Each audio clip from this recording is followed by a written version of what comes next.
민수기 11장 어찌하여 종으리라라는 제목으로 말씀 전하겠습니다. 본문에서 모세는 괴로워하고 있습니다. 무엇인가 이스라엘이 원망하게 됩니다. 다시 말해 모세는 다른 무언가가 아니라 이스라엘의 백성 그들의 원망으로 말미암아 매우 괴로워하게 됩니다. 지금 광야를 거쳐가고 있습니다. 광야가 어떠하느냐? 광야는 황량합니다. 광야는 메마른 땅, 비옥하지 않습니다. 다만 광야는 목적지가 아닙니다. 광야는 여정일 뿐입니다. 하나님께서는 약속하시게 됩니다. 뭐라고 하느냐? 하나님은 내가 너희를 애굽의 고난에서 인도하여 젖과 꿀이 흐르는 땅으로 올라가게 하리라고 이야기합니다. 그런데 이스라엘은 하나님의 약속을 의심하게 됩니다. 오히려 이스라엘은 하나님의 섭리까지도 무시하게 됩니다. 1절로 거슬러 가게 되면 무엇하느냐? 이스라엘은 원망하되 악한 말로 원망합니다. 그러자 하나님이 들으시고 또한 하나님께서 진노하시게 됩니다. 어떠하느냐? 하나님은 진영 끝을 불로 태우게 됩니다. 그러자 이스라엘이 깜짝 놀랍니다. 무엇하느냐? 이스라엘은 급하게 모세를 찾아갑니다. 그리고 이스라엘은 모세에게 이 일을 지금 해결해 줄 것을 요구하게 됩니다. 그러자 모세가 어떻게 하느냐? 모세는 다른 무언가를 하는 게 아니었습니다. 모세는 하나님 앞에서 기도하게 됩니다. 그러자 불은 곧 꺼지게 됩니다. 가만히 보게 되면 이스라엘은 직접 기도하지 않습니다. 누가 기도하느냐? 그것은 모세였습니다. 나는 기도하지 아니하고 오히려 모세만 기도할 것이다. 그에게 기도를 강요하게 됩니다.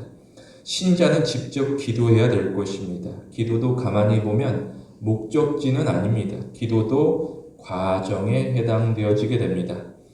무엇인가 신자는 기도하면서 하나씩 배워가게 됩니다. 두 가지인데 신자는 기도를 통하여서 자기 자신을 돌아보게 됩니다. 그리고 신자는 기도를 통하여서 전능하신 하나님의 뜻을 찾게 됩니다. 야고보서 4장에 보게 되면 기도에 대하여서 설명하고 있습니다. 뭐라고 하느냐? 교인이 기도하는데 응답을 얻지 못한다.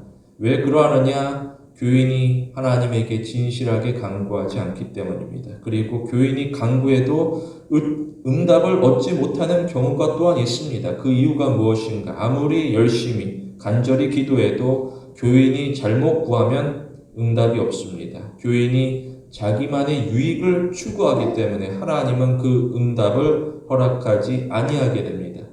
예를 들어 칼을 보게 됩니다. 칼은 유용합니다. 사람은 칼을 이용하여서 요리하게 됩니다. 사람은 요리한 음식을 나누면서 서로 즐거워하게 됩니다. 그런데 사람이 칼의 사용법을 제대로 알지 못하게 됩니다. 오히려 사람이 나쁜 마음을 가지게 됩니다. 무엇하느냐? 사람이 칼을 이용하여서 다른 사람을 위협하게 되고 또한 다른 사람의 물건을 빼앗기도 합니다. 그렇더라고 하면 그는 범죄자가 되어지게 됩니다. 이처럼 우리에게 있어 응답이 전부는 아닙니다. 오히려 우리의 마음이 중요하게 됩니다. 신자는 은혜에 합당한 그릇을 갖추어야 될 것입니다. 이 일을 위하여서 신자는 은혜가 임하기까지 훈련을 받게 됩니다. 젖과 꿀이 흐르는 은혜를 받기까지 훈련을 받게 됩니다. 물론 훈련이라는 것은 고됩니다. 이 세상에 쉬운 일은 없습니다. 그런데 누구는 훈련을 회피하게 됩니다. 대신 그는 훈련이 아니라 나만의 소원을 강조하게 됩니다. 그리고 끊임없이 요구하게 됩니다. 이 모습이 바로 본문의 이스라엘입니다. 무엇인가 4절에 보게 되면 이스라엘은 다시금 원망하게 됩니다. 원망이라는 것은 참으로 쉽습니다. 어느 정도냐? 사람은 모든 일에 대하여서 원망할 수 있습니다. 특히 이스라엘은 가만히 보게 되면 울면서 원망하고 있습니다. 그들은 누가 나에게 고기를 주어 먹게 할 수 있겠느냐라고 말하게 됩니다. 이 모습을 모세가 보는데 참으로 안타깝습니다. 지금 하나님께서 그들을 인도하고 있습니다. 그런데 이스라엘은 하나님의 인도에 대하여서 감사하기보다는 오히려 시종일관 원망하게 됩니다. 우리는 날마다 하나님과 교제하게 됩니다. 우리는 하나님과 교제하도록 창조되었습니다. 유의할 것은 사람이 부적절한 동기로는 하나님과 교제할 수가 없습니다. 하나님께서는 우리의 마음을 알고 계십니다. 우리는 입술뿐만 아니라 마음으로 하나님을 사랑하며 의지합니다. 특히 우리는 수많은 군중 속에서도 나만의 견고한 신앙을 지키며 하나님을 따르고 섬기게 됩니다. 본문에서 두 가지로 봅니다. 첫째로 신자는 하나님의 부르심에 감사합니다. 본문에서는 짐이 언급되어지게 됩니다. 무엇인가? 여기서 짐은 곧 사역을 의미하고 있습니다. 사역이 어떠하느냐? 사역은 무겁습니다. 모세는 계속되는 사역으로 말미암아 힘들어하게 됩니다. 출애굽기 3장에 보게 되면 하나님께서 모세를 부르십니다. 뭐라고 하느냐? 하나님은 모세에게 내가 너를 바로에게 보내어 너로 내 백성 이스라엘을 애굽에서 인도하여 내게 하리라고 이야기하십니다. 그러자 모세가 어떻게 하느냐? 모세는 하나님을 향하여서 나는 할 수 없다라고 반응합니다. 이에 대하여서 하나님께서는 물러서지 않았습니다. 오히려 하나님은 내가 너와 함께 있어서 해야 할 말을 가르치겠다라고 이야기하십니다. 그럼에도 모세는 여전히 주저하게 됩니다. 뭐라고 하느냐? 모세가 하는 말은 주여 보낼 만한 자를 보내소서. 주여 보낼 만한 자를 보내소서. 나는 할 수 없습니다. 그러자 하나님께서는 모세에게 진노합니다. 결국 모세는 하나님의 진노 가운데 항복할 수밖에 없습니다. 신자는 하나님에게 복종하게 됩니다. 만일 신자에게 문제가 있습니다. 어떻게 할 것인가? 세 가지입니다. 목표를 정하게 되고 계획을 작성하게 되고 이유를 하나씩 실천하게 됩니다. 목표, 계획, 실천. 유의할 것은 누가 이 모든 일을 하느냐? 그것은 사람이 아닙니다. 사역은 사람이 하는 것이 아닙니다. 오히려 사역은 하나님께서 하십니다. 하나님께서 모세를 부르실 때에도 내가 인도하여 내리리라라고 이야기하십니다. 그런데 사람은 부담스러워하게 됩니다. 특별히 구원을 돌아보게 됩니다. 어떠하느냐? 사람은 타락하게 됩니다. 어느 정도냐? 사람은 타락하여서 선을 행할 능력을 가지지 못합니다. 이것은 두 가지를 뜻하게 됩니다. 무엇인가? 사람은 죄 가운데 하지 말아야 할 일을 합니다. 그리고 사람은 죄 가운데 해야 할 일은 하지 않습니다. 마치 청개구리와도 같은 모습입니다. 그런데도 사람이 자신의 죄악을 깨닫지 못합니다. 이처럼 죄라는 것은 의의 부재가 아닙니다. 오히려 죄라는 것은 부패의 현존이 되어지게 됩니다. 내가 선을 행하지 못하기 때문에 죄인이다. 그게 아니라 내가 부패하였기 때문에 죄인이다. 이사야에 보게 되면 우리는 다 양 같아서 그릇 행하여 각기 제 길로 간다라고 알리고 있습니다. 우리는 양과 같아서 우리는 양이기 때문에 그릇 행할 수밖에 없고 각기 제 길로 갈 수밖에 없습니다.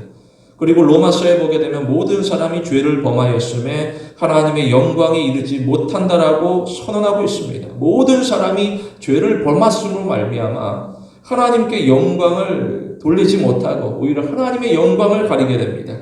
그럼에도 하나님께서는 사랑하시고 우리 가운데 임하시게 됩니다. 무엇하느냐? 하나님은 구원받을 자를 선택하십니다. 구원받은 자가 아니라 구원받을 자를 선택하십니다. 그 기준이 무엇인가? 그것은 나의 공로가 아닙니다.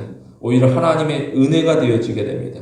신자는 믿기 때문에 선택을 받은 것이 아닙니다. 오히려 신자는 믿기 위하여서 선택을 받았습니다. 따라서 신자는 나를 부르신 하나님을 완전히 신뢰하고 믿으며 감사해야 될 것입니다. 특히 하나님의 선택이라는 것은 조건이 없습니다. 무조건적입니다. 따라서 신자는 거만하지 않습니다. 오히려 신자는 하나님의 무조건적인 선택에 대하여서 겸손한 자세로서 하나님을 찬양하게 됩니다.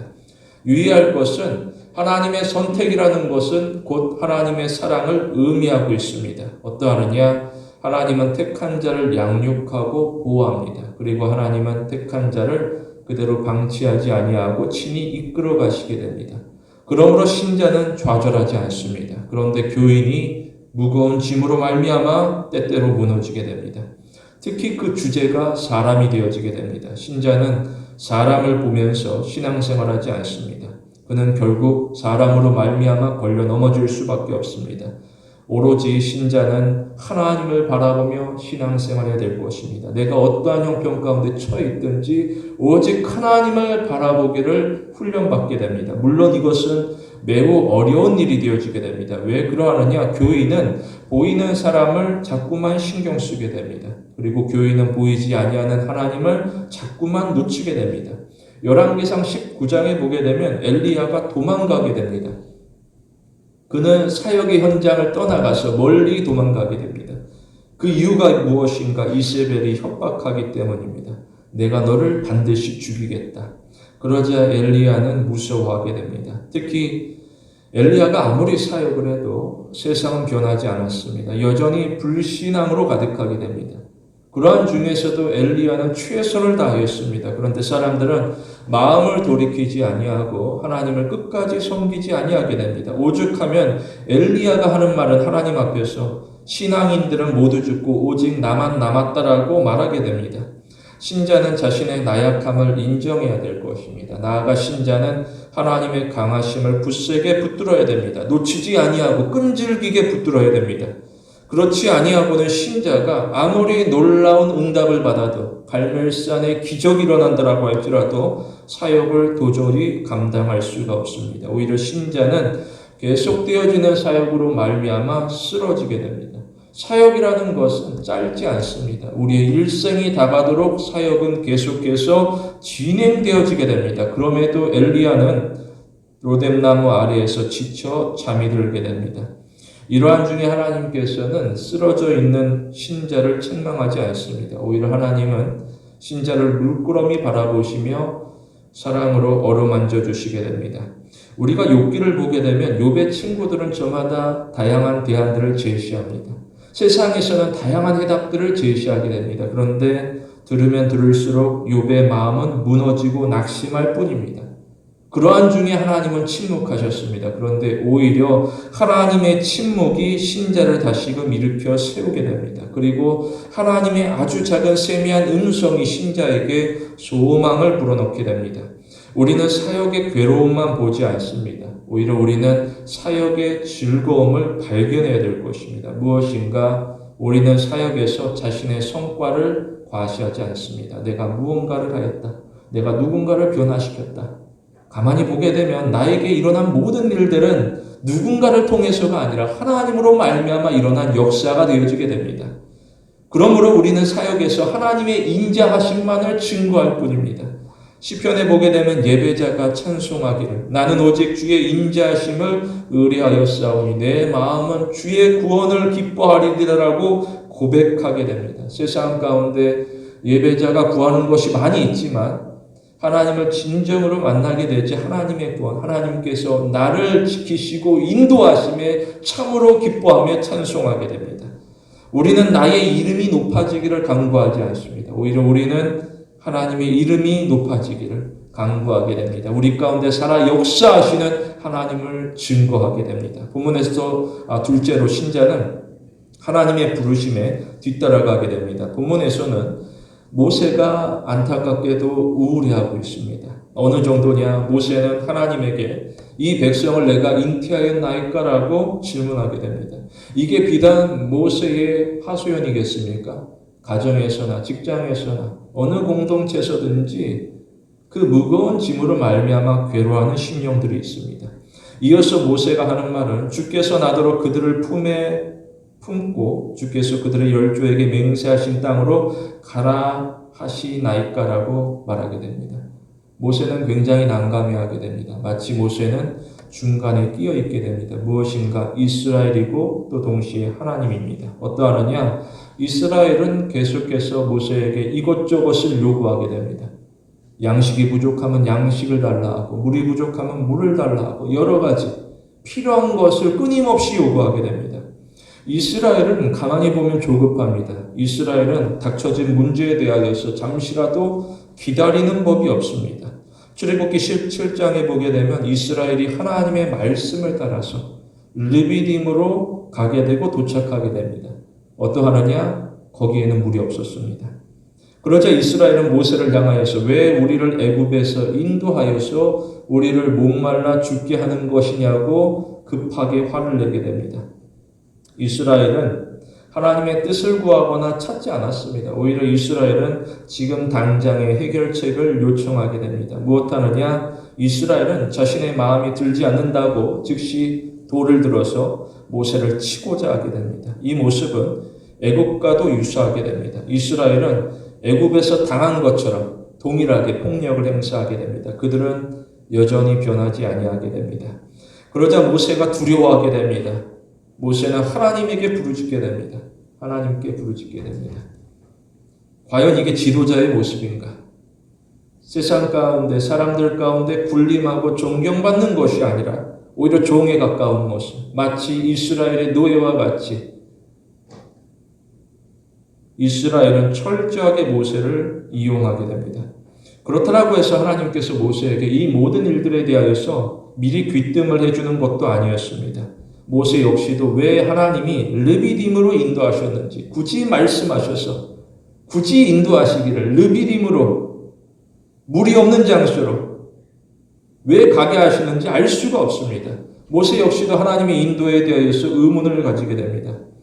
그렇지만 모세는 하나님에게 원망하지 않았습니다. 왜냐? 세상에 우연은 없기 때문입니다. 하나님께서는 각 사람을 세밀하게 인도합니다. 다시 말해 하나님은 모든 인생에 대하여서 독특한 계획을 가지고 있습니다. 그러므로 우리에게 일어난 모든 일들, 모든 관계는 의미를 가지고 있습니다. 때로는 성공도 의미가 있습니다. 반대로 실패도 의미가 있습니다. 하나님은 신자를 위하여서 그 어느 것도 낭비하지 아니하게 됩니다. 그러므로 신자는 믿음으로 하나님을 따라가게 됩니다. 내가 어떠한 환경에 처해 있든지 오직 하나님을 따라갈 뿐입니다. 히브리서에 보게 되면 믿음이 없이는 하나님을 기쁘시게 못하나니 하나님께 나아가는 자는 반드시 그가 계신 것과 또한 그가 자기를 찾는 자들에게 상 주시는 이심을 믿어야 할지니라라고 알리고 있습니다. 얼마나 어려운 일입니까?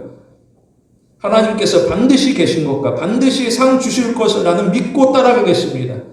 말은 쉽지만 실천하기는 매우 어려운 일이 되어지게 됩니다. 마태복음 8장에 보게 되면 예수님께서는 바다를 건너기 위하여서 배에 오르시게 됩니다. 제자들이 어떠하느냐? 제자들도 예수님을 따라서 그 뒤를 이어서 배에 오르게 됩니다. 성경에 보게 되면 뒤를 이어서 올라가게 됩니다. 앞서 가시는 예수님. 왜 바다를 건너셨을까? 가만히 보니까 바다를 지나가는데 갑자기 폭풍이 임하게 됩니다. 파도가 거세게 밀어닥치게 되는데 어느 정도였느냐? 배 안으로 파도가 사납게 들이닥치게 됩니다. 제자들이 어떠하느냐? 제자들은 무서워하게 됩니다. 제자들 역시도 어부 출신이라 나름대로 노하우가 있어 수고하지만 사람이 폭풍을 이길 수는 없습니다. 사람은 폭풍을 피해야 될 것입니다. 그럼에도 예수님께서 굳이 배에 오르셨고 그 바다를 건너고자 하게 됩니다. 그 폭풍이 임하는 그 자리 가운데 굳이 들어가고자 하게 됩니다. 이때 제자들이 예수님을 살펴보는데 예수님이 무엇하느냐? 예수님과 함께 수고하지 않았습니다. 오히려 예수님께서는 잠이 들어 주무시게 됩니다. 마치 무책임한 모습입니다. 제자들은 예수님의 뒷모습만 바라보며 따라가게 됩니다.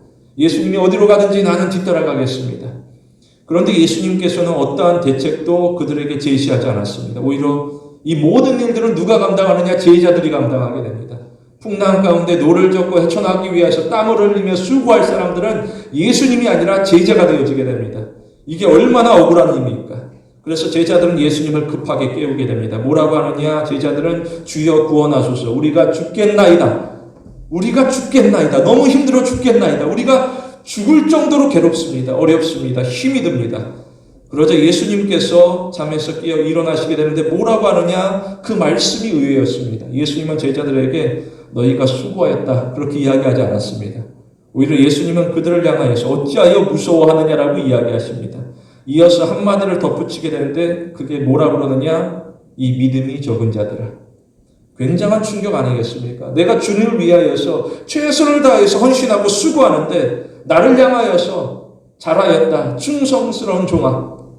나를 인정하고 칭찬해 주는 것이 아니라 오히려 어찌하여 무서워하느냐. 마치 한심스럽다는 듯이. 그리고 또 나아가 믿음이 적은 자. 오히려 나를 책망하는 듯한 그 음성 가운데 주눅이 들게 됩니다. 그런데 예수님께서는 외적인 행위보다는 오히려 내적인 마음, 우리의 마음 가운데 누가 살아있느냐? 내가 살아있느냐? 주님이 살아있느냐? 이후로 예수님께서는 바다를 꾸짖게 됩니다. 그러자 순식간에 폭풍은 그치게 되고 바다는 아주 잠잠해지게 됩니다. 사람은 닥치는 문제에 있어서 그 문제에 대해서 집중하게 됩니다. 사람의 시선은 제한이 있습니다. 하나님을 바라보지 못하고 문제만 크게 바라볼 뿐입니다. 사실 신자에게 문제는 크게 중요하지 않습니다. 왜냐? 신앙에서 결론은 이미 정해졌기 때문입니다. 무엇인가 신자는 승리합니다. 하나님으로 말미암아 신자는 승리합니다. 오히려 문제를 통하여서 우리의 관계가 드러날 뿐입니다. 세상에서도 어려울 때 돕는 친구가 진짜 친구라고 말합니다. 그래서 누군가는 불행에 대하여서 불행이라는 것은 누가 나의 친구이고 또한 누가 나의 친구가 아닌지를 보여준다라고 말하기도 합니다. 하나님께서는 문제를 보시는 것이 아니라 관계를 보시게 됩니다. 문제 가운데 과연 너는 누구와 관계를 맺고 있느냐? 신자는 어린아이와 같은 믿음을 가져야 될 것입니다. 어린아이가 어떠하느냐? 어린아이는 부모님 곁을 떠나가지 않습니다. 많이 위험한 장소가 앞에 놓여지게 됩니다. 그런데 부모님이 위험한 장소로 들어가고자 하게 됩니다. 그러면 어린아이가 어떠하느냐? 어린아이는 부모님을 따라서 위험한 장소로 들어가고자 하게 됩니다. 왜 그러느냐? 어리기 때문에 앞에 위험한 줄 모르고 따라가는 게 아닙니다. 어린아이도 다 알고 있습니다.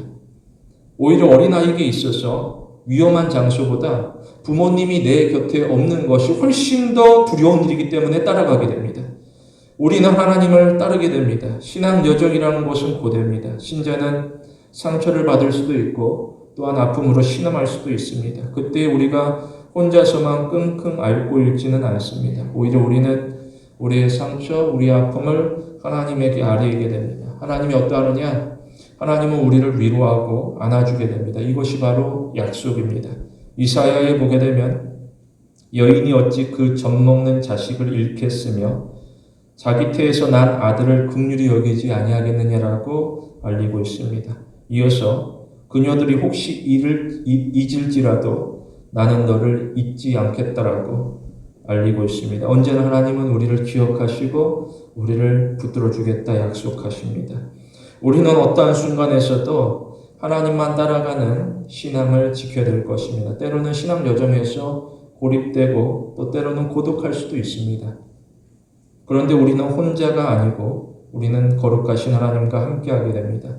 우리는 이 땅에서 평범한 삶을 꿈꾸지 않습니다. 그냥 세상 사람들과 동일하게 어찌어찌 살다가 이 세상 떠나가겠다. 그냥 평범하게. 우리는 이러한 삶을 꿈꾸는 자들이 아닙니다. 오히려 우리는 하나님의 은혜를 누리는, 하나님과 함께 동행하는 특별한 삶을 기대하게 됩니다. 우리 모두 하나님의 인도를 받는 성도가 되길 원합니다. 사역은 참으로 힘이 듭니다. 신자가 어떠하느냐? 때로는 신자가 사역으로 지치고 소진되어지게 됩니다. 시편에 보게 되면 예배자가 하나님 앞에 기도하는데 뭐라고 하느냐? 내가 토설치 아니할 때에 종일 신음함으로 내 뼈가 쇠하였다라고 말하고 있습니다. 하나님 앞에 기도하는데 그 기도의 내용이 무엇인가? 하나님, 제가 너무 괴롭고 힘이 듭니다. 신음하게 되는데 하루 종일 신음하여서 내 뼈가 쇠할 정도입니다. 이어서 예배자는 주의 손이 주야로 나를 누르시오니 그 진액이 빠져서 여름 가뭄에 마름과 같이 되었다라고 토로합니다. 여기서 하나님께서 그냥 강제로 누르는 것이 아니라 마치 하나님이 나를 내버려 두는 것처럼 하나님 나를 도와주셔야 되는데 왜 나를 도와주지 않습니까? 하나님께서 나를 이토록 내버려 두시기 때문에 오히려 내 진액이 빠져서 내가 힘들고 내가 괴롭습니다. 모세도 예외는 아니었습니다. 모세가 어떠하느냐? 모세는 주변인이 아닙니다. 주변을 맴도는 구경꾼이 아닙니다. 오히려 사역 현장의 당사자가 되어지게 됩니다. 특히 모세는 하나님께서 친히 부르신 지도자가 되어지게 됩니다. 하나님은 모세를 인정하였습니다. 그리고 하나님은 모세를 칭찬하였습니다. 뭐라고 하느냐? 민수기에 보게 되면 모세는 온유함이 지면의 모든 사람보다 승하다라고 알고 있습니다. 너가 정말 온유하다. 그리고 신명기에 보게 되면 그 후에는 이스라엘에 모세와 같은 선지자가 일어나지 못하였으니 모세는 하나님이 대면하여 아시던 자라고 알리고 있습니다. 하나님과 가장 가까이에서 사역했던 자, 그게 바로 모세였습니다. 그럼에도 불구하고 그러한 모세를 할지라도 닥치는 문제로 말미암아 또 때로는 사람들로 말미암아 심하게 흔들리게 됩니다. 신자는 대적의 공격을 받게 됩니다. 특별히 신앙을 지킬수록 대적의 공격을 받게 됩니다. 대적은 집요하게 됩니다. 대적은 결코 신자를 포기하지 않습니다. 언제나 대적은 신자의 진실함을 물어뜯고자 하게 됩니다. 이러할 때에 어떠해야 될 것인가? 우리는 삶의 목적을 분명히 해야 될 것입니다. 그때 비로소 우리는 내 삶이 어려운 중에서도 또한 부유한 중에서도 요동하지 않습니다. 내가 광야에 거하든지 적과 꿀이 흐르는 땅에 거하든지 나는 요동하지 않습니다. 사람은 저마다 자기만의 목표가 있습니다. 그래서 사람이 분주하게 됩니다.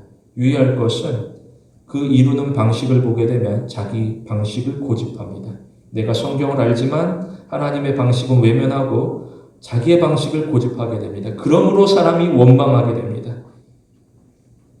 왜 사람들이 원망하며 하나님의 방식을 이토록 외면하는 것이냐?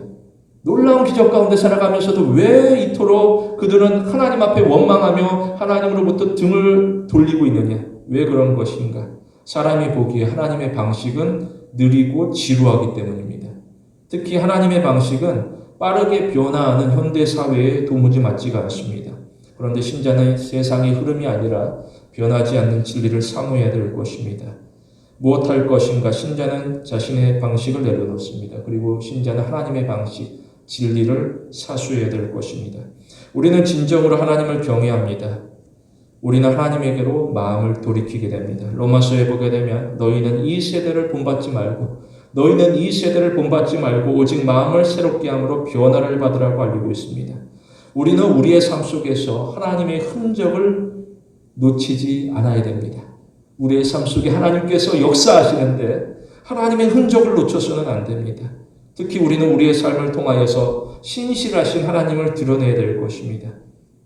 우리는 우리의 마음속에 숨겨둔 고만과 자존심은 하나님 앞에 내어놓습니다.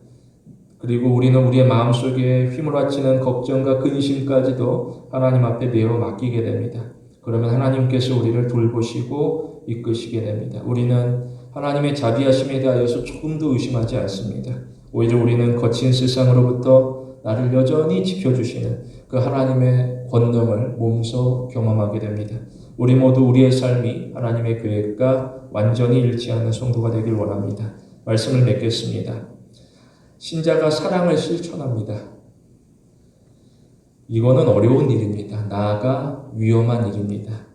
무엇인가? 누구는 복음을 전하다가 순교하였습니다. 따라서 누가 복음을 전할까? 누가 사명을 감당할까? 사람은 주저하게 됩니다. 그런데 신자는 희생까지 각오하게 됩니다. 우리는 하나님의 약속을 확신합니다. 목적지는 사람이 정하는 게 아닙니다. 목적지는 하나님이 정합니다. 다만 우리는 하나님에게 충성합니다.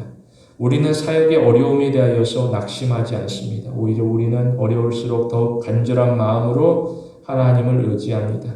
야고보서에 보게 되면 시험을 참는 자는 복이 있도다. 이는 시련을 견뎌낸 자가 주께서 자기를 사랑하는 자들에게 약속하신 생명의 면류관을 얻을 것이기 때문이라고 알리고 있습니다. 어떻게 시험을 견디는 것이 복이 있겠느냐? 하나님께서 사랑하시고 그들 가운데 생명의 면류관을 허락하시기 때문입니다. 우리는 하나님이 충성된 종을 위하여서 예비하신 은총을 기대하게 됩니다. 그리고 고대하게 됩니다. 성도 여러분, 하나님이 정하신 목적지를 향하여서 똑바로 나아가는 귀한 신앙의 성도가 되길 원합니다.